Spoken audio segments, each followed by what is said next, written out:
Bismillah.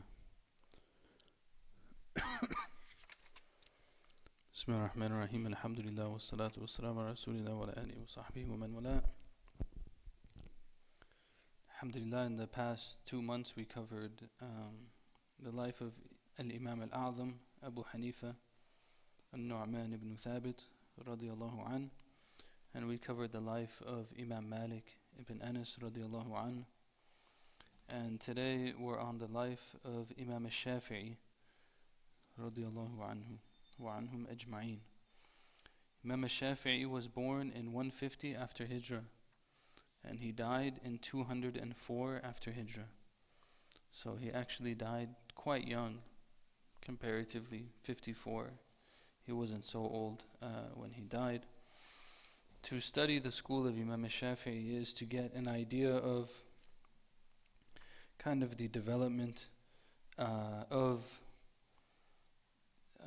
fiqh as a discipline and its methodologies, because he comes at a time where he is a student of Imam Malik, and he's also a student of Muhammad ibn Hassan al-Shaybani, rahimahumullah, who was one of the main students of Imam Abu Hanifa. So he comes in a period where he's able to benefit from both of these great Imams and work towards some sort of synthesis of the schools, is what is generally said. And Imam ash-Shafi'i is also unique in that he is the first one, according to most opinions, to have written an independent work in usul fiqh. So we have the fiqh. The fiqh is the practical outcome, the actual rulings. You should do this, you shouldn't do that, you can do this, so on and so forth. And then there's, in the mind of the faqih or the mujtahid, oftentimes there's a methodology for how they were to come to the rulings that they came to. So it's said, for example, that Imam Abu Hanifa gave a fatwa on something like 500,000 issues in his lifetime. So it's not plausible that this 500,000 answers to questions was just haphazard. Like he answered it this way, na'udhu billah. But he had some sort of methodology that he used, and through the answers to all of these questions, we're able to, over time, bring out what his methodology was, deduce it. So that was the way that it was amongst the early scholars. Amongst the scholars of the Sahaba, amongst the scholars of the Tabi'een, was that these people were there, they had learned from those who came before them, they carried the banner of those who came before them, and as they were asked questions, they would answer those questions, and their opinions were documented. But they didn't necessarily fully lay out what their methodology is in an extremely organized fashion. They would say in different places, this is why I said this, or this is why I said that, and through spending time with them, their students would understand their methodology. But Imam ash-Shafi'i was the first one, according to most opinions, to fully document what his methodology was. And specifically, he spent a lot of time on hadith and its relationship to the Quran and hadith as an evidence, and to compile this in his book called Al-Risala, which is still available up to today. And in fact, it's even translated in English, so people can read it. I don't know how much benefit one would get from reading that in English, but nonetheless, you could. So Imam ash-Shafi'i is important in that regard. Again, he was born in 150. 150 also is a number that came up before. Anyone remember where it came up before? Where that year came up? It's kind of coincidental. It's not coincidental, obviously, but Shaykh Imran looks like, huh? The death of Imam Abu Hanifa. So Imam Abu Hanifa died in 150, and Imam ash-Shafi'i was born in 150. So, هكذا الحياة الدنيا. This is the way that life is. Someone leaves life, someone else comes into life. So Imam Abu Hanifa, this great scholar, passes away in 150, and Imam ash-Shafi'i is born in 150. Imam ash-Shafi'i was Muttalibi. He was Muttalibi, meaning he was from the descendants of Al-Muttalib. Abdul Muttalib, of the lineage of the Prophet ﷺ, is actually the nephew of Al-Muttalib. And he got the name Abdul Muttalib because Al-Muttalib, his brother was Hashim, and his brother was married, and his brother died unexpectedly, and he had this child that stayed in Medina with the mother. And Al-Muttalib went, at some point he found out that the child was there, and it was a Quraysh, and they're very powerful, and they want to bring the child back to Mecca. So he goes and he brings the child. And when he comes into Mecca, the people had never seen this young person before, and so when Al-Muttalib comes in with this young person, they assume that he is the slave of Al-Muttalib. So they began to call him Abdul Muttalib, who's the grandfather of the Prophet sallallahu alaihi wasallam. Right? So Imam ash-Shafi'i is from, this, he's Sharif. He's a Sharif. He's the son. He's Muttalibi. It comes up in a lot of poetry that Imam ash-Shafi'i is Muttalibi. And of course this is a big thing, especially in that time period. People really understood their lineages and they knew where they were from, and for him to be from the lineage of Al-Muttalib is a big deal. Ben al-Muttalib is also important because of their position with Banu Hashim in the time of the Prophet sallallahu alaihi wasallam. There's an important lesson here, and that is that sometimes we get very Muslim, not Muslim, and we forget that there are people who will stand with you when you are facing injustices because it's wrong that the injustice occurs, or because they feel that they need to do what's right. And in the time of the Prophet sallallahu alaihi wasallam, there was the social and economic boycott that occurred towards the end of the Meccan period, right, where the Muslims were in a certain area of Mecca and they were boycotted. You don't trade with them, you don't marry from them, you completely isolate these people. But the Muslims weren't alone. We forget this sometimes in the seerah, that the Muslims weren't alone in that boycott. But Banu Hashim and Banu Muttalib were also part of that boycott because they stood with the Muslims, said that this is wrong and we stand with them. And they, even though some of them were not Muslim, some of them were Muslim, some of them weren't, but the entire tribe said, or this clan said, that we're going to stand with the Muslims on this particular issue. So sometimes this happens. It's very important to remember that. Same thing in the hijrah of the Prophet sallallahu alaihi wasallam, that the person who was their guide in the hijrah was not a Muslim. That's the one that really blows my mind. There's two ways to look at it. This one of Bani Muttalib and Bani Hashim is also pretty mind-blowing, because essentially they voluntarily put themselves through extreme hardship because this is what's right. And that's a noble stance. But the hijrah really gets me, because what is more crucial than the hijrah? I mean, the Prophet ﷺ and Abu Bakr are making this journey, radiallahu an. And if anything afflicts them in this journey, and something happens to the Prophet ﷺ, in all worldly senses, this is going to be the end of the message. And their guide was a non-Muslim, because this was someone that could be trusted, someone who had knowledge of that particular thing. He knew the path to take, how to go through on the journey, and where to take them. So this is very important to remember. So Imam ash-Shafi'i is from Bani al-Muttalib. He's from the offspring of al-Muttalib. And he also came from a poor family. In this way,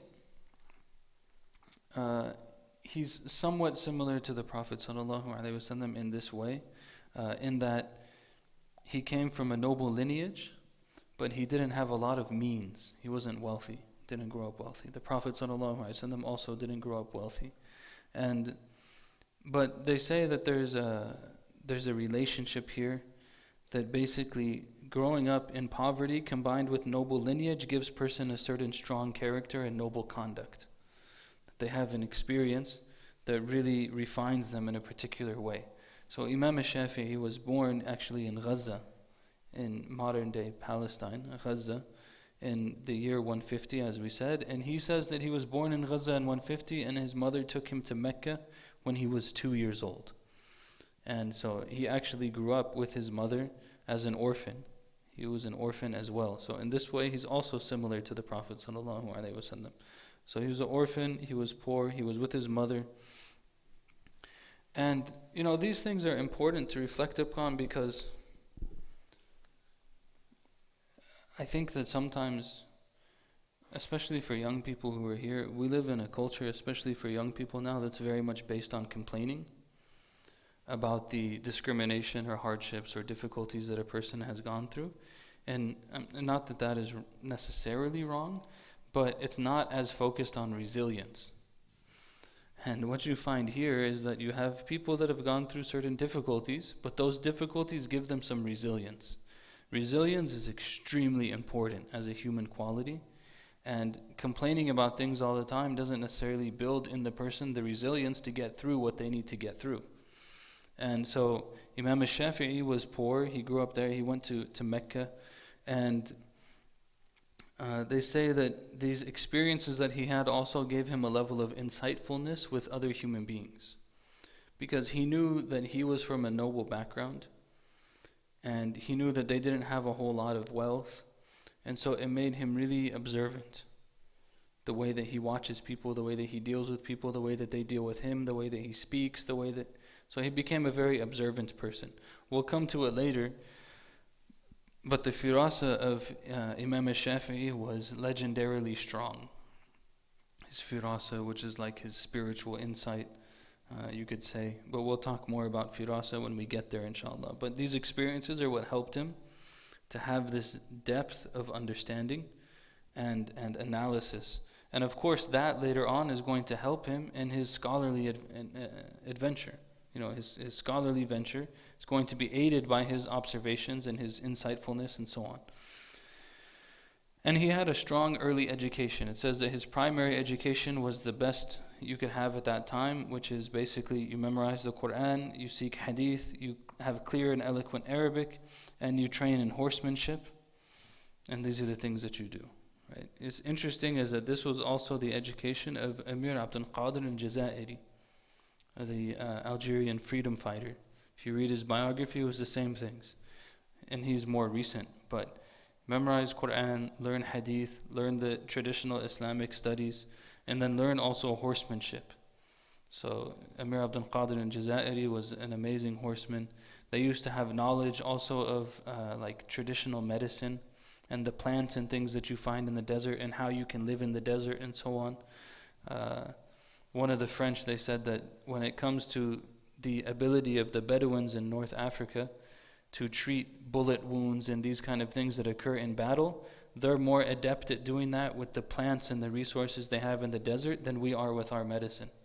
Right? Their knowledge of these things was very deep. So Imam ash-Shafi'i he had memorized the Quran, learn the hadith, get strong Arabic education, and learn horsemanship. It makes a person strong, makes them firm, so on. So his quest for knowledge, it starts very young. He sought knowledge when he was in Mecca from the fuqaha and the hadith scholars there, until he became very prominent in the city of Mecca. It says that Muslim ibn Khalid al-Zanji gave him permission to give fatwa, saying to him, "Give fatwa, Abu Abdullah, you may now go give fatwa." Like basically he tells him, you studied to a sufficient point, you're good with the people of Mecca, from the scholars of Mecca and so on, you should go. Again, you have the same thing that we saw with Malik, that someone doesn't assume a position of teaching or a position of scholarship or representation of the Islamic sciences until they've actually been given permission from their teachers. This is the classical method. This is, in my opinion, the better method. And then also, there's an element here of peer recognition. There's an element here also of supervision in some ways. That the person, he has teachers, he has mentors, people that will be able to check him if he has any sort of issues, which is extremely important. So he learned in Mecca. After he was told this in Mecca, he decided that he wanted to go to Medina. Okay, so I'm good in one city, let me move to somewhere else. This reminds me of a story of one of our teachers, Shaykh Zakaria Siddiqui, Hafidhullah. He's a scholar in France. He's Algerian. He came from Algeria to Egypt as a young person, went into Azhar, did his bachelor's and master's in Azhar in fiqh and usul al-fiqh. Then he went to France, he did his PhD in Sorbonne. And there was a scholar, Shaykh al-Qaranshawi, I believe it was, he was the biggest Maliki scholar of that time. He was like from the old generation of the Azhari scholars who were very, very strong. Shaykh Zakaria is not that old. He's probably in his early 40s now, or mid 40s. And when he was studying with him, he studied with him, he stayed in Egypt for 7 or 8 years. And he's a very gifted person. It's the same one I was just telling you about, Shaykh Abdul Wahab. That we used to go to him to the book fairs. He would spend like 8 hours, 10 hours in the book fair. Every single booth, go to the booth, look at the book, look at the book, look at the book, look at the day after day for hours on end. And one morning we picked, the brother I was with, went and picked him up again. We're like, Shaykh, how are you? How's everything? He's like, Alhamdulillah. He's so excited. He's like, last night it was wonderful, like what I did last night was so great. What's going on? He's like, you know how I got the fatwa of Imam ash-Shafi'i in the book fair? It's like 15 volumes or something. We're like, yeah. He's like, last night I stayed up, I read the entire index. Stayed up and read the entire index of the fatwa. Because the last volume of the collection is just the index of all of the fatwa in the collection. He's like, so now I know every answer that he answered in the book. So if I hear it, I can know where I can find it. This is stayed up and did that, right? So Shaykh Zakaria, when he applied to do his PhD in Sorbonne, then he went to the Shaykh, he asked him, he said, Shaykh, should I do this? Should I not? What should I do? What do you think? He said, idhab, he said, go, because there's nothing left for you in Egypt. Which is an incredible statement for someone to be told after like 7 or 8 years of scholarship. And I mean, it shows the level of this person, because there's a lot of ilm in Egypt. So for him to be told 7 or 8 years, time for you to go do something else, is a big deal. But Imam ash-Shafi'i, the point is, he was in Mecca, he stayed in Mecca until he exhausted Mecca. There's all these great scholars there, he exhausted Mecca, then he said, okay, I'm going to go to Medina. He wanted to go to Medina because Malik is in Medina, Imam Malik, right? Malik died in, what did we say, 172 or 176, something like this. Anyone remember? I think it was, we should review. Then we remember. 179. So Malik died in 179. So Imam ash-Shafi'i, he wants to go while he's still young. He can meet Malik, he can spend time with Malik. So what did he do? It says what he did was, he wanted to go to Malik. So what he did was, he borrowed Malik's book from someone while he was still in Mecca, and wanted to study the book and review the book before he goes to Medina. Right? This is a very smart thing to do. He's an excellent student. I want to go study with the Shaykh. He's the greatest Shaykh of our times. Imam Malik at that is later in his life. He's the greatest Shaykh of our times. I want to go learn from him. So what I'm going to do is I'm going to study his book first. Then when I go, that's like a sign of adab and good manners and stuff with the Shaykh. So he borrowed the Muwatta from someone in Mecca and he started to read it. According to one of the transmissions, he actually memorized it. One of the narrations says that Imam ash-Shafi'i borrowed the Muwatta of Imam Malik and he memorized it in something like 6 or 8 days. He read it and he memorized it. Imam Shafi'i was also legendary for his memory. He had a very, very strong memory. So he says that he studied it, whether or not he memorized it, he studied it, and then as he studied it, he increased in his desire to go to Medina and meet Malik. So he finally went to Malik, and he went with a letter of recommendation from the governor of Mecca. He wanted to take all of the possible means he could to make sure that he gets an audience with the Shaykh and gets to spend time with him and so on. And he goes to Malik, and Malik sees him. This is something incredible, really. Imam Malik sees Imam ash-Shafi'i, and he tells him, he says, O Muhammad, ittaqullah. He says, fear Allah and stay away from acts of disobedience, you will be a man of great standing. He says, Allah Almighty has cast light into your heart, so do not extinguish it through disobedience. Then he told to him, come tomorrow and bring me what you have read. So Imam Malik, this is his first interaction with Malik, right? He comes to him, he tells him, fear Allah, stay away from sins. Allah has put light in your heart, in your face. He's given you that light as a gift. Stay away from the sins, because if you do them, it's going to extinguish the light. Look at the Murabbi. These early Imams, they weren't just people of books, right? They were people of Allah. So Imam Malik tells them, now come tomorrow and we'll move from there. Bring me what you read. Shafi'i goes back. He says, I went to him and I began to read aloud with the book in my hand. When I wanted to stop because of my awe of Malik. He's reading, and just Imam Malik is so awe-inspiring. He said, I wanted to stop, and he indicated that he liked my reading and the way that I was doing it, so he said, go on, until I had read it to him in a few days. So Imam Malik loved actually the way that Imam ash-Shafi'i used to read the text. So he told him, just keep reading, just keep going. He came back to him day after day. They finished it within a few days. After he had learned he related the Muwatta from Malik, he stayed with him to learn fiqh with him and everything else until Imam Malik died in 179. So he stayed with him until actually the time that he died.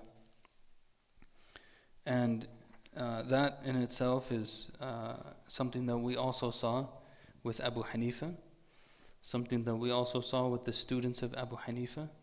This idea of when you find the Shaykh you're going to learn from and truly learn from, you stay with them. He stayed with him until he died. And it said that he would travel here and there, he would go to different places and things like that, but he would come back to Malik. Malik was still his Shaykh. I said he would go to Mecca very often, mostly to visit his mother and ask for her advice, because she was a pious and good woman. So he used to still uphold these type of things, but he stayed with Malik. After Malik died, so Malik died in 179, and Imam ash-Shafi'i was born when? 150. So how old is he when Malik dies? 29. He's still very young, Imagine, he went through Mecca, they already told him, you're good, you can give fatwa. He goes to Medina, he stays with Malik, learns from him, studies from him, gets his book, gets his knowledge, everything else. He dies. He's 29 still. SubhanAllah, still very young. But after that, then he realized, he's obtained some knowledge and he was still poor, so he decided that he wanted to begin to try to work a little bit, try to do some things in working and so on. And a governor from Yemen came to the Hijaz, and one of the Qurayshi people there suggested that Imam ash-Shafi'i accompanies him. Maybe you can take him with you, stay with you. So the governor took him as an assistant. And the gifts, experience, intelligence, knowledge, noble lineage of ash-Shafi'i, they shone. Now they really showed up. Because, you can have something that's very beautiful in a controlled environment and you don't realize actually the value of this thing. And then once he went into these experiences and started to work and deal with all these different situations, then they realized the true gifts of this person. But, of course, work also has its consequences, especially in this kind of work. So he went with him. And his post was in Najran, and he was responsible for establishing justice there. And the people were accustomed to bribes, they were accustomed to all kinds of other things in order to get what they get done. Some things don't change. And flattering governors and stuff like that, and qadis, they give qadis gifts, they flatter them so that basically they can get what they want from them and so on. And Imam ash-Shafi'i wasn't having any of that. He was a just person, he was a noble person, so he shut the door on all of these things. So you can imagine what that means, right? It's a good stance, but what that means is that a lot of corrupt people don't want you to be there because you're messing with their corruption. And so he was in this position, he closed that door, but he was he was devoted to the justice and everything else, and he would punish people if they needed to be punished for the different things that they were doing, but of course that's going to lead to some difficulties. So Najran was in Yemen, and there was an unjust governor there. And it says that a Shafi'i used to restrain his power and prevent his injustices. So you have this governor, and the people of knowledge in Muslim history were always the ones who were the checks on the political powers. There's an interesting discussion on this in a book by Noah Feldman. He's an academic, called The Fall and Rise of the Islamic State. And he talks about how, whereas in kind of like American political theory, you have the tripartite split of power with the executive, the legislative, and the judicial, and that these three branches of government are supposed to balance each other's power. He says the traditional Islamic model was that you had the government and you had the ulama. And they were the ulama were the check on the power of the government. So Imam ash-Shafi'i is in this position, he's checking this person. But eventually, it's going to have consequences. And the way that bore itself was that the Abbasids were the ones in power at that time. And the main opponents of the Abbasids were the descendants of Ali, the Alawites. Because when the Abbasids got power, the Alawites felt that also they should have some power, since they're also from their lineage of the Prophet ﷺ too. And so there was this sensitivity there. And the Abbasids would put down any sort of semblance of betrayal or anything that could be coming from the Alawite direction. So Imam ash-Shafi'i was, he held a high opinion of Ali, radiallahu anh.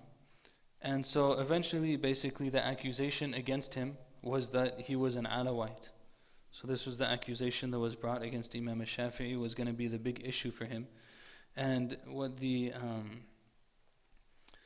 person who was the governor that was unjust, he sent a letter to Harun al-Rashid, who was the Khalifa at that time. He sent a letter to him. He said, I have here these people, the Alawites, they're always agitating. He says, I fear that they might rebel. And there is a man here from the descendants of Al-Muttalib whom I can neither command or forbid. He's saying, there's a man here, I can't do anything with him. He's completely independent. And in one of the narrations it says, he accomplishes with his tongue what a warrior cannot accomplish with the sword. Right? So Harun al-Rashid told him, send these Alawite leaders that you're talking about, and send this person to ash-Shafi'i. So it said that ash-Shafi'i then, he came into the court of Harun al-Rashid, and he said some witty things and made some arguments and so on. And it so happened that Muhammad ibn Hassan al-Shaybani was in that court. He was in the presence of Harun al-Rashid when ash-Shafi'i came. And so basically, he more or less interceded on his behalf. It became clear that ash-Shafi'i was not a regular person. It became clear that he was from the people of knowledge because of the way that he was engaging with the Khalifa, the things that he was saying, and so on. And so the Khalifa asked Muhammad ibn Hassan, what's going on here? And Muhammad ibn Hassan said, he has a great portion of knowledge, and the man who accused him has none. So it's a just thing. He said, this man, he's very knowledgeable. And the one who accused him, he's not a person of knowledge. So then the Khalifa, he said, okay, you take him, he's under your responsibility, to Muhammad ibn Hassan al-Shaybani. So he arrived, then in Baghdad for this trial at 184. So still he's 34 years old, right? And this intercession happens with Muhammad ibn Hassan al-Shaybani, and then he stays with Muhammad ibn Hassan. So this is critical, because before this he had stayed with Malik, right? And he got the knowledge of Malik, and we talked about how the two major centers of learning were in Medina and in Iraq. So Medina represented one major center of learning with Imam Malik at the head of it, and Iraq represented the other major center of learning with Imam Abu Hanifa at the head of it. So Imam ash-Shafi'i had spent that time in Mecca and then in Medina and learned that school and that methodology, and now he finds himself in Baghdad and he's living with Muhammad ibn Hassan al-Shaybani. He ends up in the household and in the company of this great scholar of the Hanafi school, who had also been a student of Malik, by the way, we talked about before. So Muhammad ibn Hassan then, he spends time with Imam ash-Shafi'i, and it says that Imam ash-Shafi'i in this time, he spent about 2 years there. He was able to gain a great knowledge of the way of the people of Iraq. Now, normally, would 2 years be enough? Of course not. I mean, like, if you want to learn someone's school and their opinions and so on and so forth, 2 years is not going to be enough. But it's important to remember that Imam ash-Shafi'i at this point is not a student, right? He's a legitimate scholar of heavy portions in his own right. So it doesn't take as long to tease through the things that you need to learn. So he got a lot of knowledge of Iraq in that time and the method of the scholars of Iraq. He spent 2 years there. Then he went back to Mecca. And so he returned to Mecca and he started to teach in the Haram. And during the Hajj, he would meet the great scholars of his time. And it was during that period that he first met Imam Ahmed, who was also a student of ash-Shafi'i. So it was in that period that he met Imam Ahmed. And in this time is when Imam Shafi'i started to begin to kind of come up with his own methodology and his own conclusions on things. And he started to bring that into maturity while he's in Mecca in this period. He spent in that stage of his life 9 years in Mecca. So this was a very formative period. After he went to all these different places, then he goes back to Mecca. He stays there for 9 years. And he begins to lay out his methodology and work through his methodology, right? But he's still not in his pinnacle, so to speak. That will come later. So he works through that and he gets his distinct method and he remains in Mecca. And it seems that basically probably what happened was that he stayed in Mecca, he went through this period and he developed his school, he was teaching, he was dealing with different issues and so on. And then it seems that he probably got to a level where he was kind of now established in his way. And then and the reason they say this is because then he moved to Baghdad. And it's kind of like, he was in Mecca for all this time, why is he going to Baghdad? So one of the reasons that they said, this is in 195. And then he went to 195, he went to Baghdad. He stayed there for a couple years, 2-3 years. He didn't stay very long before he went to Egypt. But in Baghdad is where the first part of his madhab is established. So in the Shafi'i school, they talk about al-madhab al-qadim wal-madhab al-jadid. So the madhab al-qadim is Imam al-Shafi'i's madhab in Iraq, in Baghdad, when he was there in this period, the positions that he had, the people that learned from him and so on. And then the madhab al-jadid is what he did in Egypt. So it was a different place, and there are some variations in the rulings in the old madhab and in the new madhab, and different conclusions he came to over time, right? Things develop with time. So he's in Baghdad, and one of the reasons they say he probably went there was because Baghdad was the center of learning at that time. So that was the place to go for learning. So if you have, you've come to this conclusion like he's come to, he has this methodology, where do you go if you really want to take it in front of the people of knowledge, in front of the students of knowledge, to really put it to the test? You would take it to Baghdad. So he took it there. But he only ended up staying there until 199 or 198 or 199. He left for Egypt in 199. And they say that probably one of the reasons, the main reason probably why he left Baghdad after he made this big move and he went to Egypt. And in that time, Egypt had people of knowledge, but it wasn't one of the great centers of learning yet at that time. It was still, that would come later. So why then did he move to Baghdad, start his madhab there, and everything is going the way that it's going, but then he picks up and leaves. They say probably because in 198 is when al-Ma'mun became the Khalifa.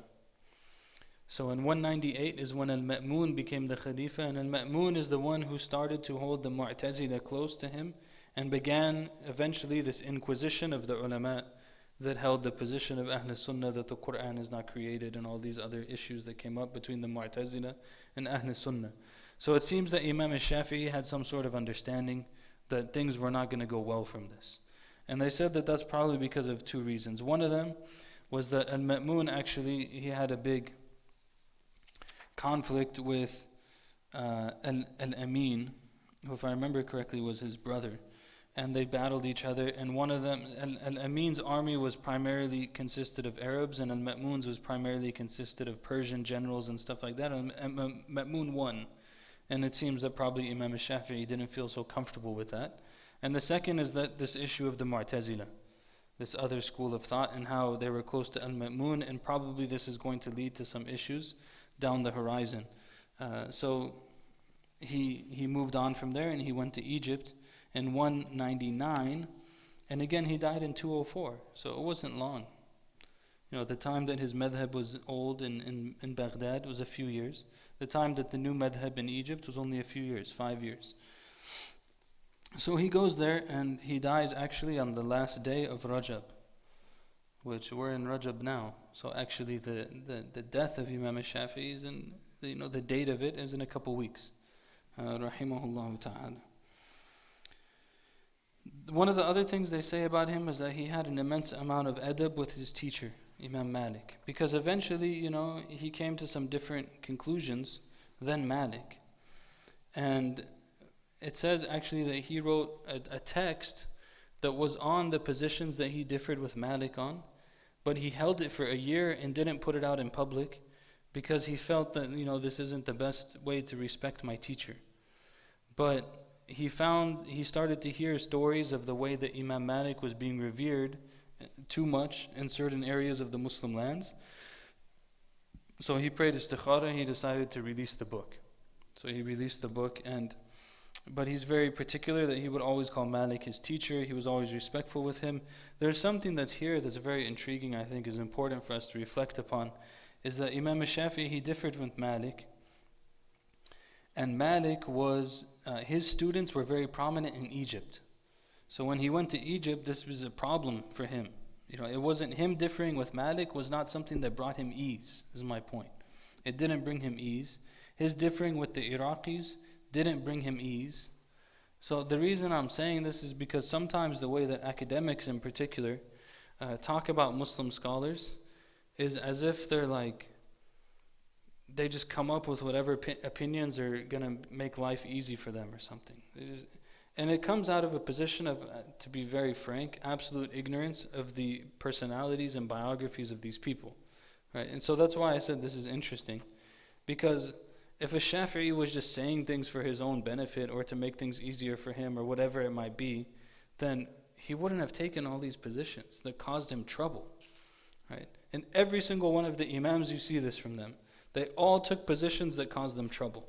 This is serious trouble.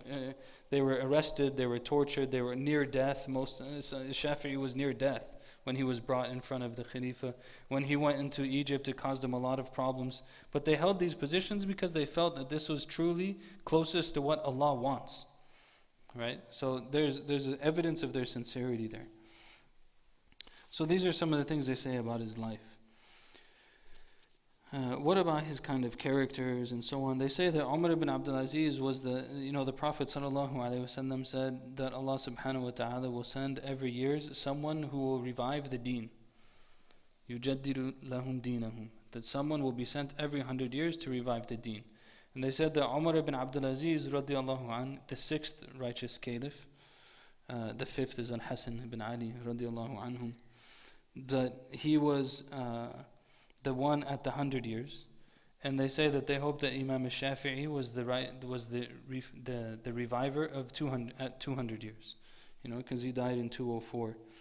And Dawood al-Zahiri, who also has his own school, Dawood al-Zahiri is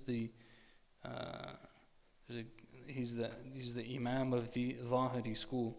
He said al-Shafi'i possessed virtues which no one else possessed. He had noble lineage, he had sound deen, he had generosity, knowledge of sound and weak hadith, the abrogating and the abrogated, memorization of the book and the sunnah, and the lives of the caliphs, and he had good handwriting. It's an interesting thing to throw on the end. It says he has good handwriting. Good handwriting is very important. For the younger people, remember it, good handwriting is very important. People don't write by hand as much anymore. So when they try to write, it's just very sloppy and disgusting. So good handwriting is very important. One of his students said he was very, very strong in the Arabic language. And one of his students, they said that when ash-Shafi'i began tafsir, it was as if you were witnessing the revelation. That the way that he spoke, the way that he commented on the Quran, it was as if you were witnessing the revelation. I'm pretty sure I've heard the same thing attributed to Muhammad ibn Hassan al-Shaybani, but we don't have to go there right now. He was very strong in the Arabic language. Shafi'i used to say, whoever learns the Quran has immense value, and whoever cites the hadith strengthens his proof. And whoever studies fiqh has noble stature, and whoever examines language refines his nature. And whoever considers the reckoning has sound opinion, and whoever does not protect himself does not benefit from his knowledge. Very beautiful statement, very powerful statement, especially for the students. I'm going to say it again so you guys can hear it, inshallah.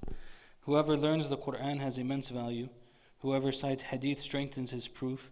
Whoever studies fiqh has noble stature. Whoever examines language refines his nature. And whoever considers the reckoning has sound opinion. And whoever does not protect himself does not benefit from his knowledge. Rabi' ibn Sulaiman said, ash-Shafi'i used to sit in his circle when he had prayed subh. So he would pray fajr, he would start his dars. And the students of the Quran would come to him. When the sun rose, they would get up, and the students of hadith would come to him. And when the sun was high, they would leave, and then the study circle of debate and analysis would come to him. And when mid-morning came, they would leave, and the students of Arabic, poetry, grammar, they would come to him, and he would continue like this until the middle of the day. So basically from Fajr until Dhuhr, he'd sit there teaching. One group comes, next group comes. One group comes, next group comes. One group comes, next group comes. And he used to actually have halaqah in the Jami' of Amr ibn al-As in Egypt. When he was in Egypt, massive masjid, you can still visit it. And he used to hold his halaqah in this masjid. It said there's 4 elements which affect a person's acquisition of knowledge. 4 elements which affect the person's acquisition of knowledge. Time is running out quickly. SubhanAllah. Khair. Number 1 is the gifts, predisposition, and the aptitude of the person concerned. This is part of Islam for us. You know, Allah subhanahu wa ta'ala gives certain gifts to some people, and He might give them a little bit less to someone else, and different ones to them, and so on and so forth. Some people are really gifted in learning. Some people are medium. Some people are... It's just the way that it is. And we seek knowledge. This is one of the biggest fitnas actually for the student of knowledge. Because the student of knowledge, they go into their studies, and it's like, I go in, and my classmate goes in. And we start our course, 4 years, 5 years, 6 years, 7 years, whatever it may be. And we both graduate the same course, and you want to feel like you're equal. You're never equal. 2 human beings are never the same. They can go through the same course of study, they don't come out the same. One of them is always going to be stronger than the other one. It's just, that's life. And the student shouldn't be looking to the other students. Like, oh, I have to be the same as them. It's not your responsibility. The student's responsibility is, I'm seeking this knowledge for the sake of Allah, and I hope to practice it, and I hope to live a good life, and I hope that Allah will reward me for it. And it doesn't matter to me if the other students are more knowledgeable or not. I prefer that they're more knowledgeable. Then people can go ask them questions instead of me. And then I don't have to deal with it. Right? You're saved from the fitna of answering their questions, and you have the knowledge, and you can just act upon it. You know, so different people. Number 1 was that people have different gifts. Number 2 is the teachers and shaykhs who establish the path for the person. Affects how much knowledge they can gain. Some people just have better teachers. Some people just have better teachers. They might have access to them for any number of reasons, but maybe they stumbled on a teacher that they got to spend time with that you didn't get to spend time with, and you lost that great good that they were able to gain. That's all there is to it. It's life. The third is that the person's own life and experiences and personal situation impact how they learn and how they process information and so on. And the fourth is the age and intellectual environment which the person lives in. The age and intellectual environment that the person lives in. It makes a difference. What can you do? One of the Shanqitis, Muhammad ibn Diddu Shanqiti, he said, when we were children, we used to learn all of the seerah and the biographies and the lives of the narrators of hadith and everything from our mothers and our aunts and our grandmothers and everything else. This was the talk of their home. Imagine you grow up in a household, extended old households. He's from Mauritania. So old households where you have aunts, uncles, grandparents, everyone around. And all of the women, he said that it was the nature of our families that the women of the household, they were knowledgeable in history. So we would grow up as children, we're going to bedtime stories and stuff like this. They tell us the narrations of it. He's like, I memorized the nasab of Umar ibn Khattab from my mother in bedtime stories. And then he says it. It's like Umar ibn Khattab, ibn. He goes like 6 generations back. He's like, I learned these when I was a child. Some of us don't have that, So these are things that, experiences that some people have, some people don't. So he says these 4 things affect them. The last thing that I'll talk about is Imam ash-Shafi'i's firasa, because this is very important. Before that, there is a nice quote. He said, Ibn Kathir reports that Imam ash-Shafi'i said, anyone who desires fiqh needs Abu Hanifa, and anyone who desires seerah needs Muhammad ibn Ishaq, and anyone who desires hadith needs Malik, and anyone who desires tafsir needs Muqatil ibn Sulaiman. So he says, like, basically these are the heads of these sciences. If you want that knowledge, you go to this person, right? Even in that time, people are extremely knowledgeable. There's still someone who's a specialist in that thing. Firasa is the last point. They say Imam Shafi'i had incredible firasa.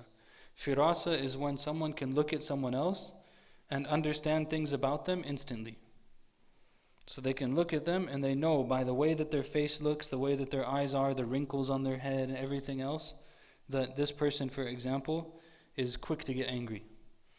Or this person is very patient. Or this person is very kind. Or this person is very rough. Or they know things about people immediately just from looking at them. It's called firasa. The Arabs used to have this as like a knowledge. Umar ibn Khattab radiallahu anhu was also very strong in this. And Imam ash-Shafi'i was very strong in this. And they say, it didn't say it in here, but I've heard it in other places, that there were books that Imam ash-Shafi'i wrote on these type of things, and he burned them. He said, this is a knowledge like we can't, it's better that we destroy it. The people will misuse it if you put it in books and like this, and people. But the Prophet ﷺ, he said, اتقوا فراسة المؤمن فإنه ينظر بنور الله. So a part of it is the knowledge of actually being able to read people's faces and so on. But a part of it is the spiritual state of the individual. So the Prophet ﷺ, he said, beware of the firasa of the believer, because they see with the light of Allah. فَإِنَّهُ يَنظُرُ بِنُورِ اللَّهِ. So you see this sometimes with righteous people. They understand some things. Allah gives them insight to something that's going on with the person that they wouldn't be able to notice otherwise. One brother told me a story of a Shaykh that he met. I'll end on this point. The first time I heard it, it was kind of a fitna for me. And then as the years have passed, it became less of a fitna for me. So I hope it's not a fitna for anyone. If it is, just forget it. Put it in your storage and move on with life. But it was an example of this. He said he was in Yemen, and they were traveling around the country from where he was studying, and they went into this little town. And they went into the town and they went into the masjid, and there was a shaykh there who he had never met before. The brother was from the US. And the brother, before he left to go study, he was planning to marry a certain sister. Okay? And it was known, like after he comes back, they'll get married and so on and so forth. Nobody knew it. From the people he was studying with, anything like that, nobody knew about it. So he said, we go into this town and we go into the masjid and I meet the shaykh. I say salam to the shaykh. Shaykh says salam. He looks at him and he says, how is the sister back home? The brother was like, I have no idea how, where that came from. Nobody in the country knew about this situation, right? So how's the sister? He was like, Alhamdulillah. That's from Allah. It's like sometimes Allah can give people insight in things that we might not understand, So we ask Allah subhanahu wa ta'ala to help us and aid us. Imam ash-Shafi'i was one of those people who had very deep vision. And we ask Allah to make us from those who are close to Him. People might be, what is this and that. So the hadith Qudsi is very clear, the one about the one who does obligations and then they do the optional deeds until they become beloved to Allah. And when they become beloved to Allah, Allah becomes the eye by which they see and the ear by which they hear, not anthropomorphically, but there's inspiration in these things. Allah guides them in their affairs. So we ask Allah to guide us and to accept from us and to forgive us and to forgive those great Imams that came before us and to accept from them all of their good and to make anything that we do and benefit from their example a sadaqah jariyah for them and to elevate them and lift them and raise them and to put us in the company of the righteous people who have come before us and are currently with us. Ya Rabbil Alameen. Wa sallallahu wa sallam ala Sayyidina Muhammad wa ala alihi wa sahbihi wa sallam tasliman kathira walhamdulillahi Rabbil Alameen. Barakallahu feekum.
Allahu Akbar, Allahu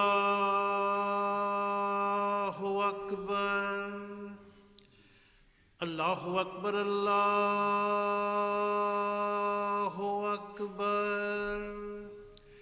Ashhadu an la ilaha illallah.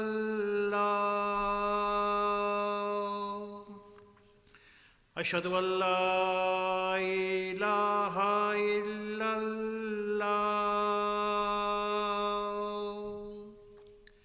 Ashhadu anna Muhammadar Rasulullah.